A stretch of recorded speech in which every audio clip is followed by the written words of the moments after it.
Hey everyone, welcome to the Squared Up Podcast. I'm Bill Swinford. And I'm Monica Daniels. We're with the Swinford Media Group, and we are the publishers of the Marion Star, Heron Independent, and Carterville Courier newspapers, as well as all of our online social media.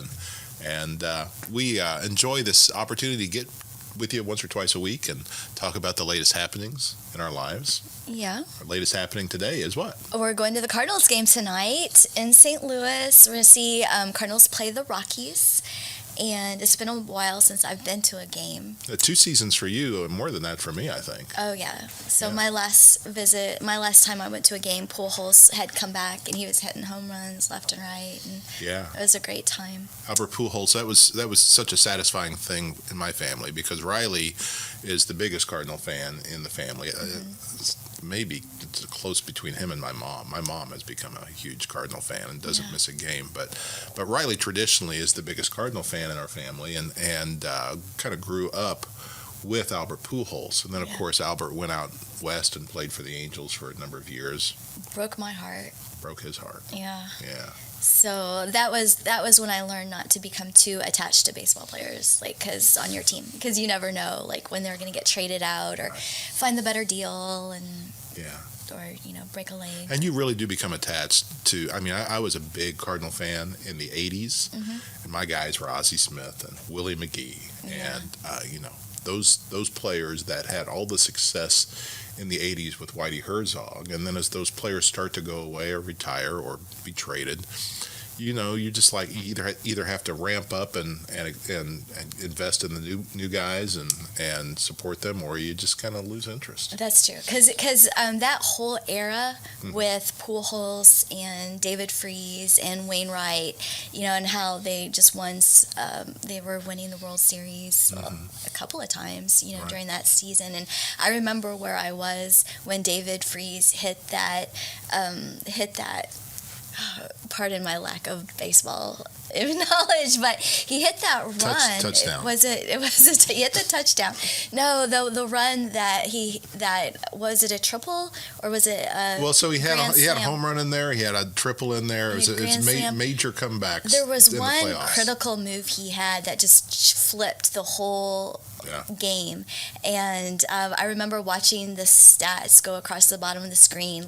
A team has never made it back from this spot before, back in history. Oh, that's right. All these stats were comeback. going across the bottom of the screen, and then David Freese came up and he hit it, and it was just this huge moment in history. And moving on to the next era in baseball with the Cardinals is kind of, bittersweet, New management, new players. Wainwright's now retired. He retired last year. Yeah. As you mentioned, Albert Pujols, Yadier Molina retired 2 years ago. They've got some great players, but they haven't played very well so far this season, although they've been a little better of late. And we hope that will continue tonight as we get a chance to see them. No matter how we feel about the Cardinals in a given year, at least they're not the Cubs, right? Right. So if the Cubs can have diehard fans in all of their worst moments, I can stay in there with the Cardinals. And we're sorry if you're a Cubs fan, but we're not. I'm not sorry. You might be sorry. I'm not. But if the Cardinals, I choose not to offend our watchers. They'll listeners. be fine. Okay. They'll be fine. Okay. They're tough. If they're Cubs fans, they've got to be tough. That's true.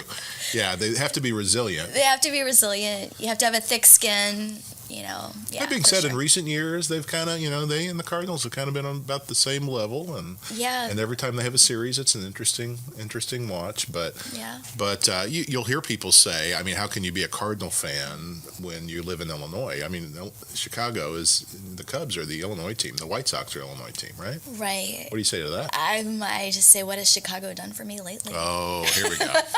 Nothing. Don't get her started. That is good. Don't get me started. Is really good. What has Chicago done for me? I have no loyalty to necessarily to Chicago. So are you one of these people that would like to see Southern Illinois become its own state?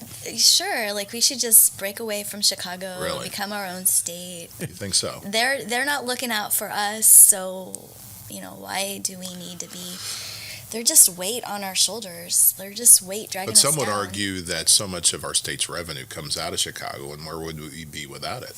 So what do you think of that?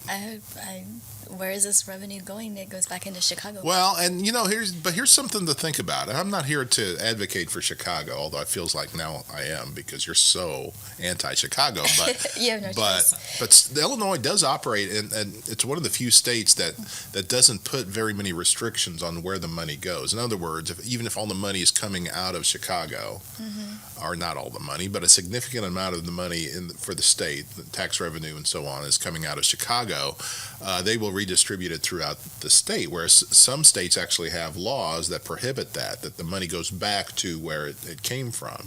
Right. And so some would argue that that's been good for Southern Illinois, which has been in more recent years, well, probably all along in comparison to Metro Chicago is lacked having much power, but in recent years we've been some might consider it a depressed area, and yet we have projects going on down here and state money coming down. I mean, I sound like now that I work for Governor Pritzker, I'm making a case for Chicago, but there's a lot of those kind of things to think about. That being said, there are a couple of counties in Southern Illinois, Madison County included, that have a referendum on this November's ballot, not to secede because a county can't secede from the state, but to support the idea of Southern Illinois becoming its own region, or in some cases, some people think you should have two states, Illinois and Chicagoland, right?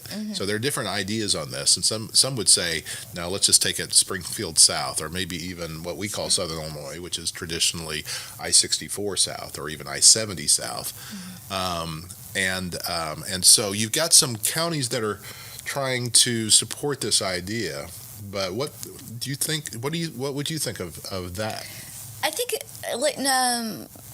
would be a good idea. Like, we could be our own state if. And you didn't grow up in Southern Illinois. No, and yet you're advocating well, it. Central Illinois. I grew up in Central Illinois. Right. So Bushnell, right? Bushnell, yeah. It's sort of up in the little hump of Illinois is Bushnell. There's not a direct way to it, so it does take quite a while, over 5 hours to get there. And you say it's surrounded by corn. Corn. Yeah, a lot of cornfields, soybean fields. So a lot of people think of Illinois as corn, right? Yeah. Or they think of Chicago. Or Chicago. They might think of Chicago first, and they think the rest of the state is just corn. Correct. And my family originally is from the Paris, Illinois area. Same thing. Matter of fact, our family still owns farmland in the Paris, Illinois area. So corn's been good to us. Soybeans have been good to us. But so many people who don't get to this part of the state don't understand that Illinois has so much beauty and so much variety. And so we have, a lot to be proud of down here. Now, does that translate into South Illinois or Southern Illinois being its own state? Do you know that if that were to happen, what would have to happen, I believe constitutionally, is that the state itself, the people of the state itself, would have to approve that kind of a move, and that includes Chicago. Right. And then Congress would have to approve to create a new state. So it's kind of a long shot. Yeah, it is a long shot. I think somewhere along the line there was a cap put on how many states that we're going to have. So 50 states is going to be. Is there a cap? Is that a cap? I didn't know there was a cap. We may have to look this up, but and we do have territories. Now we have U.S. territories. Well, that's just it. Puerto Rico's still hoping to be a state, but but maybe this cap is. Maybe we could add. We're adding territories, but not necessarily. So how do we eliminate a state? We're also letting Southern territories go. So what state should we eliminate so Southern Illinois can come in? Let's talk about that. Exactly. We don't need Rhode Island. He's just a little guy. He should just be absorbed into. We apologize to all of our Rhode Island listeners. I'm with Monica on the state of Chicago and the state of Illinois. How about that? Okay, so Tom Mann, whose opinion wasn't asked, has chimed in and said, "But is always welcome." No, yes, that's right. So Tom's in charge of the controls, so we gotta let him talk. Yeah. Tom Mann says Chicago. He wants a state of Chicago and a state of Illinois. So we get to call ourselves Illinois. Yeah, and then Chicago can just be their own state. Chicago can be Chicago.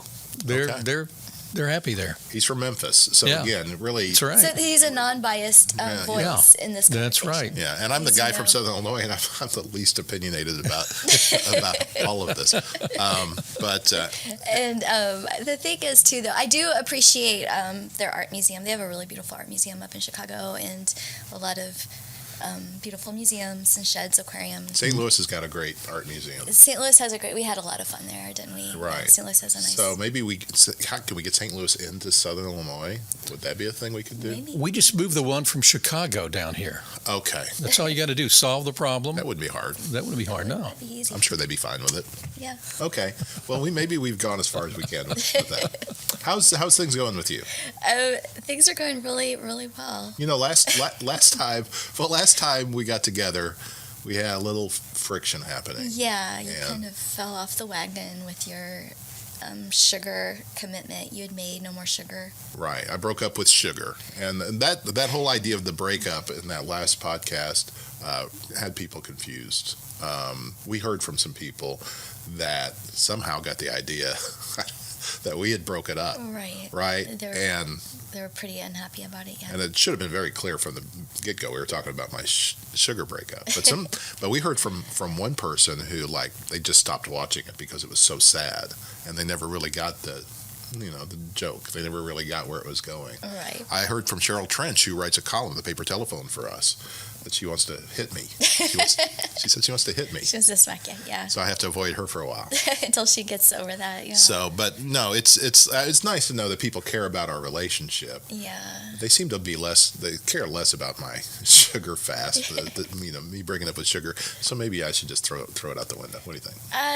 Well, no. I mean, I'm going to a Cardinal game tonight. Do they still do where they give you a little helmet with ice cream in it? Do they still do that? I don't know. That'd be a shame to miss Yeah, that. no, not really. Okay. We'll figure something out. Surely there's got to be some way to. So I can tell you that since our last talk about this, I've been really good at staying on my sugar fast and keeping that commitment that I've made as I broke up with sugar.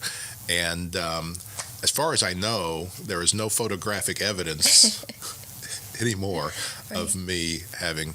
It's so hard in this day and age. It is. To avoid everything with sugar. It is. You know what? I was at the store and I thought I was going to be smart and buy some sugar-free coffee. It was a mocha type of coffee and it was sugar-free. Yeah. And it tasted disgusting. I could barely get 2 drinks down, So once you get that into your taste buds, that certain taste, it takes some work, getting it out of there. And Drinking my Crown Brew this morning. This is a sugar-free vanilla bean latte. And that is delicious. This is really good. So whoever made the sugar-free vanilla bean, it really works. It really tastes well. Yeah. It tastes good. Yeah. Yeah. So there's hope. There's hope for me. Yeah. Hey, so last time we were together, For all of us. we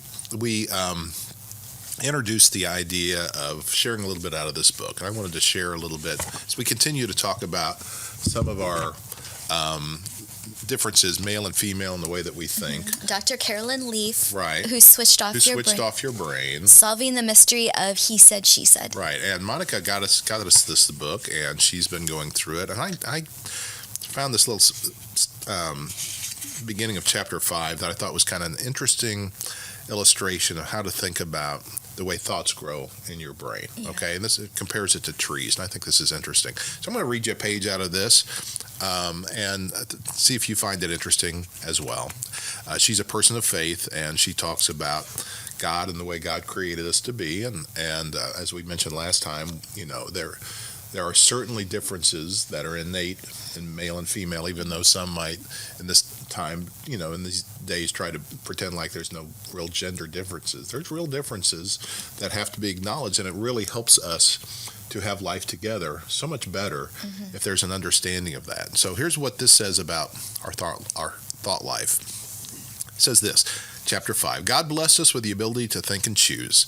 That statement may seem obvious and mundane to you. It's so easy to take for granted, but you need to know that your thoughts are very, very powerful.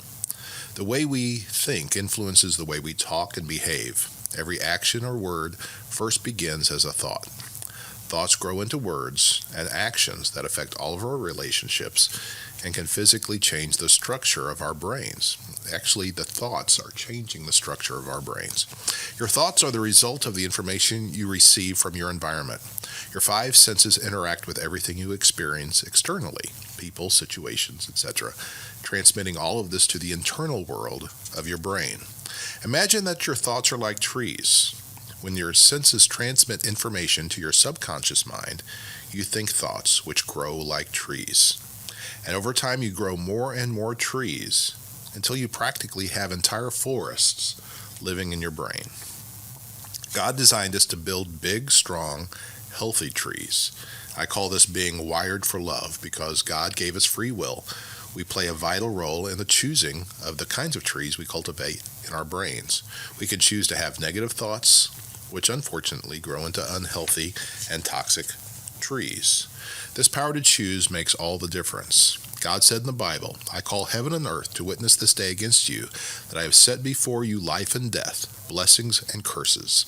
Therefore, choose life, that you and your descendants may live. That's out of Deuteronomy chapter 30. Okay, so here's a couple of brainy tips. Because God gave us free will, we play a vital role in choosing the kinds of trees we cultivate in our brains. What we need to do is learn how to grow healthy trees in our brains so that we continually choose life.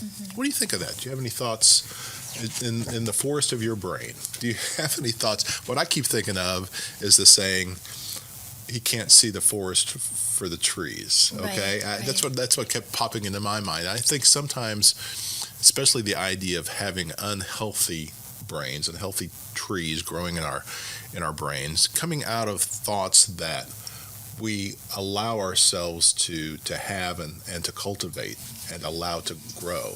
Scripture also talks about holding every thought captive, right? And sometimes some of those thoughts just need to be squelched. Yeah, absolutely. And not allowed to just take root and take over. Right.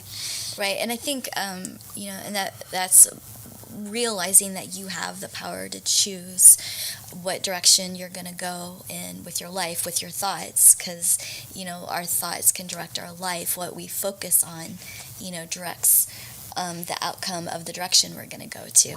Right. So I love this. I love all the empowerment that's there. It takes away excuses, right?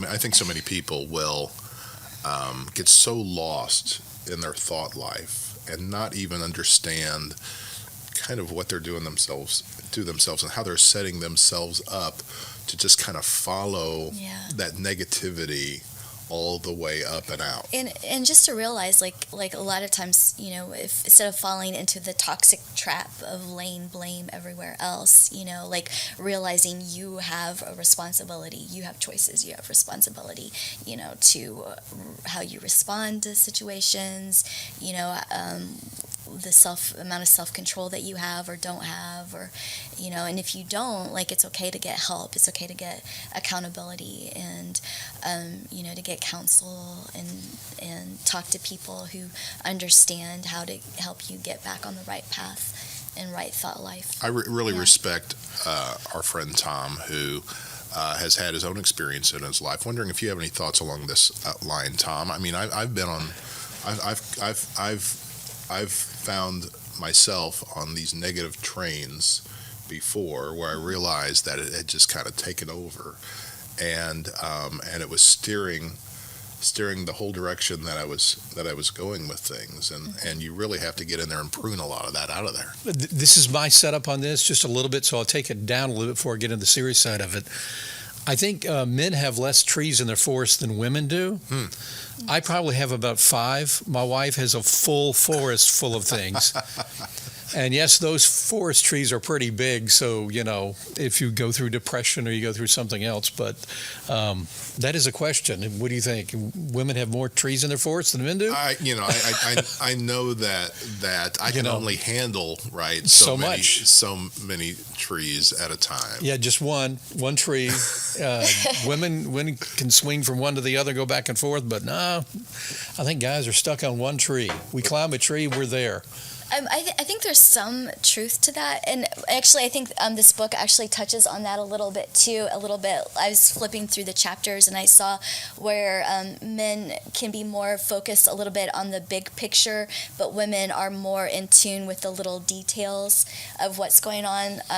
For instance, a woman can walk into a room and immediately pick up who's mad at who, and like who's having a bad day, who's having a good day, and like they can just immediately get in tune in all of these things, and the men's kind of clueless, like he doesn't know what's going on in the My wife does that constantly. Yeah, as well. Like she'll walk in a room and she'll say, "Oh, she's really having a bad time. Did you notice so and so? And I'm like, "No, she's smiling. What's wrong with her? Right. Yeah. Why is she smiling? Yeah. Oh, she's just saying that because, and it's I don't know. But sometimes, and I do want to point this out too. Like there can be a toxic side to that too, where maybe someone's just kind of having a bad moment and they're going to come out of it, but maybe someone in the room might kind of like make assumptions about that. You know what I'm saying? So, like, you can see people kind of get down a drama path unnecessarily, where it's just like, okay, somebody just needed some more caffeine. Like you're reading more into it than is needed. So I think there's a good way to be like balanced and a little bit of self-aware to not let your imagination go down paths when you're reading into things. Well, and that's just it. I mean, women too much. Women have that ability. Take it with a grain of salt. Yeah. With intuition and to pick up on things that, again, we don't even have a tree. We don't even have that capacity.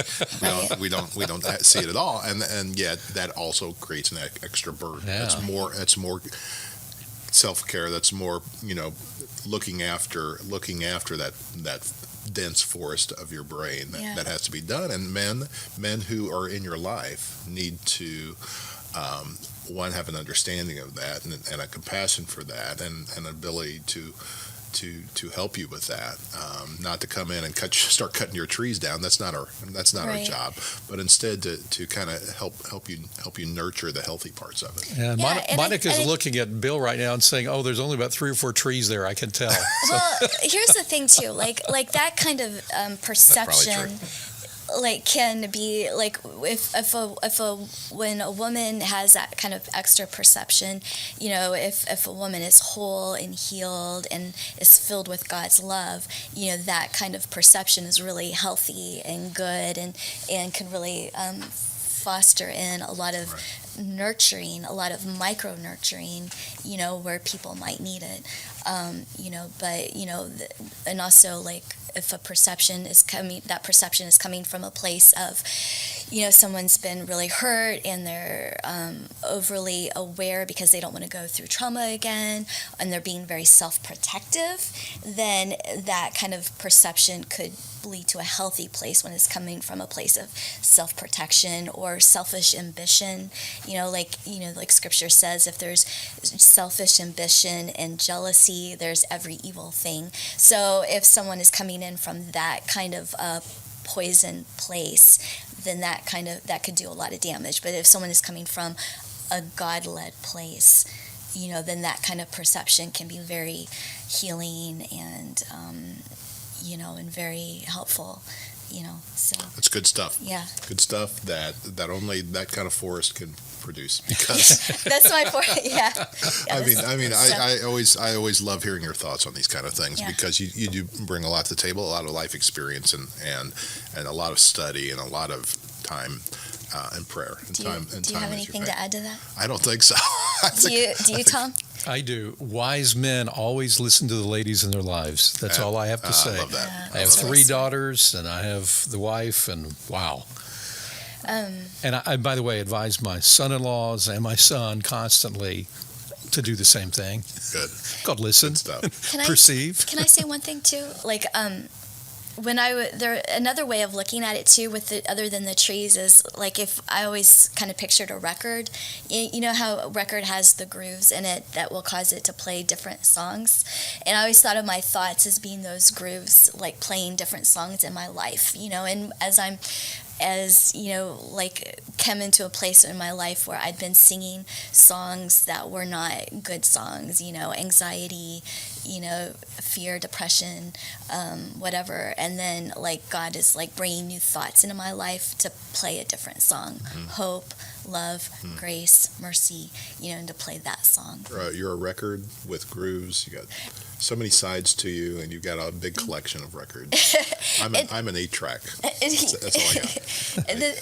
And the thing is like when you fall off the path and you get into thinking bad thoughts, there's no condemnation. You just get back right on the right path again. Exactly. Yeah, no condemnation. Yeah. That's just it. I mean, it's because all of us have been given an amazing gift in our brains, but it can.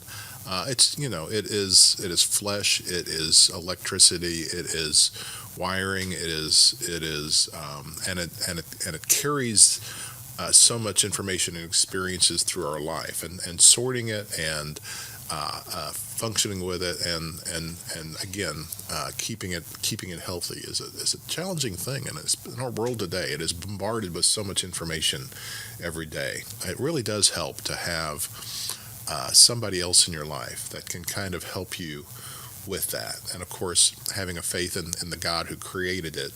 And getting and drawing from that as well, and learning how to keep it healthy is so important. So it's another reason to concentrate on that kind of a study like we're doing with this book, and we continue to share out of this book written by Dr. Leaf, and we do appreciate the wisdom that comes from that, and we will revisit that again, I'm sure. Yes. A couple of other things to mention as we talk about some local things. I want to continue to encourage everybody to visit our hometown businesses, whether you're in Marion, Heron, Carterville, Johnson City, or around the region. Support your local businesses right there on the square. It continues to be a challenge for those of us that are in business on the square because there's a big construction project going on. So as much as you can, get up there and visit our friends. There are too many great things happening up on the square to miss just because of a little construction. Take that 2-3 block walk if you need to. It's worth it. Park and walk up. The shops up there are fun. So yeah.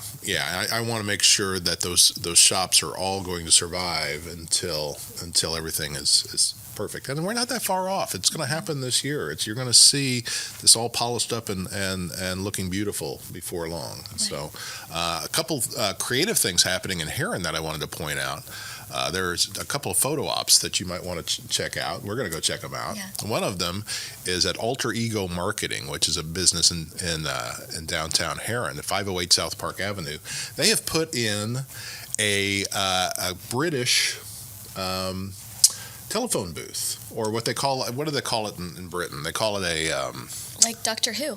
Well, kind of like, yeah, it's exactly. It's known as a K6 phone box. Yeah, okay, right? Yeah. And so they've put that in front of their business and invite people to stop by and do photo ops with it. It's kind of cool. It's certainly not something you see in Southern Illinois. Yeah, we'll have to swing through there and do that. That sounds like fun. And then another very impressive thing that happened is that the longtime Bryan Furniture downtown, the longtime owners of Bryan Furniture have retired. They smartly sold the business to a gentleman who has come in to operate his own furniture store, and now it's called Matt's. And Matt was able to take the iconic, and if you're watching this, you'll see a photo that we're going to share from there. They've taken the iconic neon sign that was Bryan Furniture, and they've been able to convert it to say Matt now. Yeah. And it's beautiful. If you're not paying close attention, it just seems like nothing has changed, except for the storefront, the front of the store. They made a little courtyard, and they've put a yellow, kind of like a New York yellow taxi cab there. Another photo op that you can stop by. Oh, that's fun. And appreciate. Yeah. And I heard they're going to potentially open a coffee shop inside there. Oh, that's as fun. well. Isn't that great? Yeah, that's exciting. So you need to go by. Good stuff for downtown Heron, and I love that kind of creativity. We see a lot of that in Marion, and we see that other places now. I mean, that's the kind of thing. We're going to have a real opportunity with tourism coming up. Again, we'll continue to talk about the sports tourism that is being facilitated out at the Oasis development. That this time next year, you're going to have a lot of folks coming off the interstate and coming in from other states even to participate in the sporting events, the youth sporting events that will be happening in Marion, and that's going to continue to expand out and provide opportunities for our regional businesses, and anything that can attract them your direction, right? That you can give them a neat opportunity, a neat photo op. I'm all for it. It's good ideas. Yeah. It sounds like fun. We got to do that soon. We'll look forward to that. And we'll post those pictures too. Yeah. All right. So we're still waiting to hear from you all on a couple of things, including the winking thing, right? If you have an opinion on that, share with us on that. There's I don't know how many people care about that.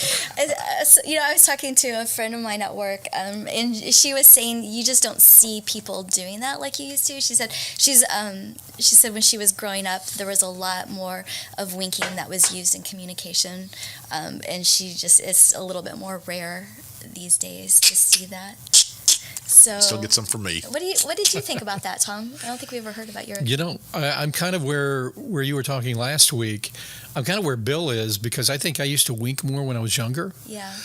I don't as much anymore because I'm always worried about offending somebody or coming across wrong. Right. Although it's innocent. Yeah. A wink is a wink. And then sometimes you wink, sometimes you'll find yourself winking like, I'm just kidding. You know what I'm saying? There's other ways that winks me. Now, the blink you were talking about, the double eye thing. Yeah. I'm not sure. I've never done that. Well, maybe I think the reason that would be like a pause for me, a middle pause, and I have plenty of those. People do that. Nobody does that, probably. I'm pretty sure I'm the only one. Okay, so I was analyzing myself here a little bit. Like, why do I do that? And I think the reason I do that is when I can look at someone and I can tell they're trying to read me to figure out where I'm at, then that's my way of like. Cutting off the information totally? No, it's like, we're good. Like, that's my way of saying, hey, because sometimes when I'm thinking, I'll get this look on my face where I'm kind of maybe resting jerk face, and they're like, what is going on with you? And I just have to let them know, like, oh, it's good. Like, we're good. Yeah. But no, I think the winking thing, it just, like, it's in most cases, I think it is, like you said, it's probably harmless in a lot of cases. Well, but there are just so many things anymore that people get offended or alarmed by. Or they just don't. If they have their background, it depends on what their background is and what their experience is personally. I went through the drive-through the other day, and the woman just kept calling me hun, okay? Yeah. I mean, at one point, who would have even thought that that's an issue? Yeah. Now it just seems a little dated and seems almost a little uncomfortable, right? Well, yeah. So, but I mean, if you do that, that's you, right? I kind of like it when somebody says that. I'm like, or sweetie. I'll hear that too. Somebody sweetie or. Yeah. You just, it's so easy to offend the world anymore, and I think it's more on us to be less offendable. I will preach that all day long. I think especially those of us that have a faith to stand on. Let's be people that don't just take offense at everything. Yeah, don't get offended. Yeah. Take offense at everything. Yeah. There was a song came out a while back. Was it the Eagles that said "Get over it" or something? Get over it. Yeah. So that's kind of the thing. Get over it. Yeah. A lot of stuff in the brain that doesn't need to occupy space. Exactly. Yeah. Well, that's our podcast for this time. Hope you enjoy our chances to catch up with you and catch up with each other, and we're going to go check out the Cardinals tonight, and we'll report back on how that went, I'm sure, and we'll be back with you again real soon. We have some plans coming up to talk to some more movers and shakers from around the area, and to bring you the latest information on things happening in our region. We have other visits that we've made that we could talk about, and other places that we want to go and check out and share with you as well. So look forward to that. In the meantime, we're thankful again to Tom Mann and his help with these podcasts, and I appreciate you very much. Yeah, I appreciate you too. Thank you. Yeah. So thanks for watching, thanks for listening, and thanks for being with us on Squared Up. We'll see you next time.